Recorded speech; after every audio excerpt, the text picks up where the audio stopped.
Mastering chord changes is essential to playing with confidence and flow. Yet most piano players struggle with it and they don't know why.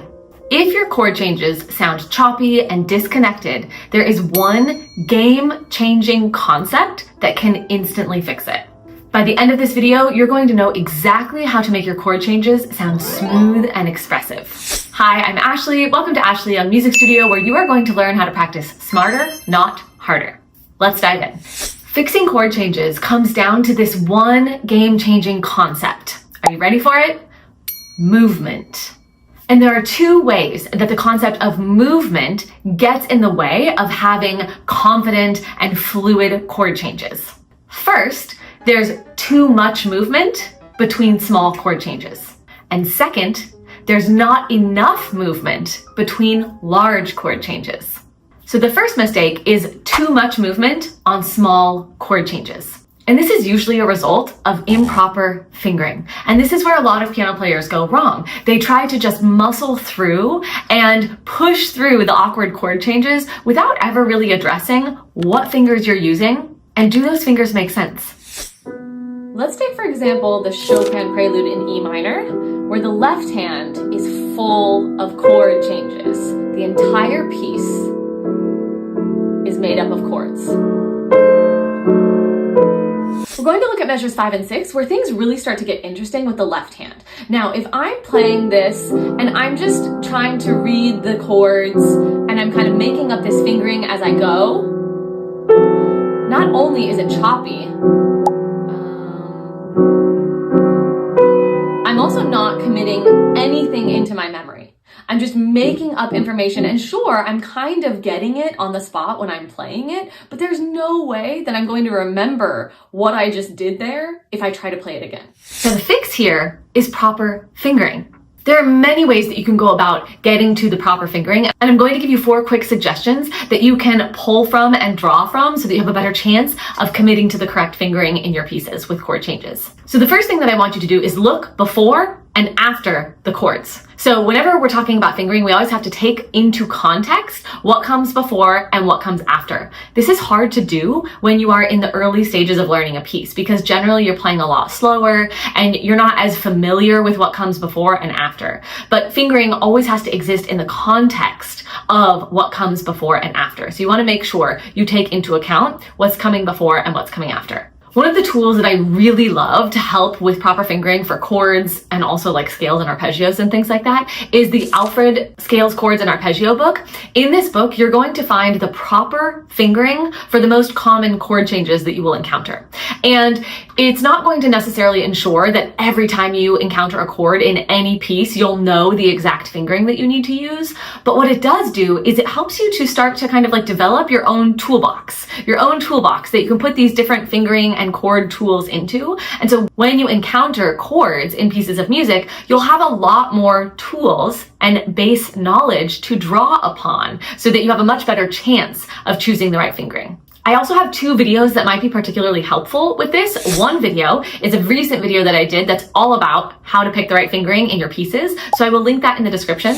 I have another video that's particularly about chord inversion fingerings, and that one comes with a free downloadable PDF, and I will link that one in the description as well. Now, like I said, none of these is a surefire way to ensure that you know every single fingering for every single chord in every single piece, but this will get you started down the right path. And something you should know is that I also help my students in Casual to Confident Piano Player nail down the exact fingering for any piece that they are working on. Because in Casual to Confident Piano Player, you get live sessions with me in Zoom and access to a community of other world-class piano players. There's always the space and time to ask questions about what fingering you should be using to make sure that you are doing the exact correct fingering that will serve you in playing confidently and musically. I'm very curious what the hardest part about chord changes has been for you. Comment below and let me know so that I can get a sense of what you're struggling with or what feels easy to you. Let's tackle the second movement problem, which is not moving enough with big chord jumps. And I have to tell you, every single piano player that I've ever encountered makes this mistake in the beginning. It's like when they have to jump from here to here, they just want to slide across the keys and they're afraid to leave the keys. Why? Because it's scary. But here's the trick when it comes to large chord jumps. You actually have to move a lot. Your hand has to leave the keys in order to make an arc and land on the correct note. Let's imagine something real quickly. Let's say that over here on this side of the screen, you have friend A. And friend A has a ball in their hand and they want to throw that ball to friend B. And they're debating, how do I get this ball over to friend B, who is all the way over there on the other side of the screen? And so friend A thinks to themselves, okay, I'm going to roll the ball across the screen. So they bend down and they roll the ball across the screen to friend B. But what happens when they do this? First of all, they don't have any sense of aim, right? So they're just guessing at like how fast and how hard they need to roll this ball in order to get it over to friend B. And what is likely to happen is that that ball is going to like wobble, veer off course, lose momentum, and never make it to friend B. It's really hard for friend A to predict through rolling the ball where that ball will end up because the ground is uneven and the ball doesn't really have a clear path. But what if friend A decides to throw the ball? And more than that, what if they decide to take the trajectory into account and they think about how high does that arc need to be and how fast or slow do I need to launch the ball in order for it to land directly at the feet of friend B? Well, if friend A takes all of that into account, they can aim very precisely and they can ensure that every single time they throw the ball, it lands at friend B.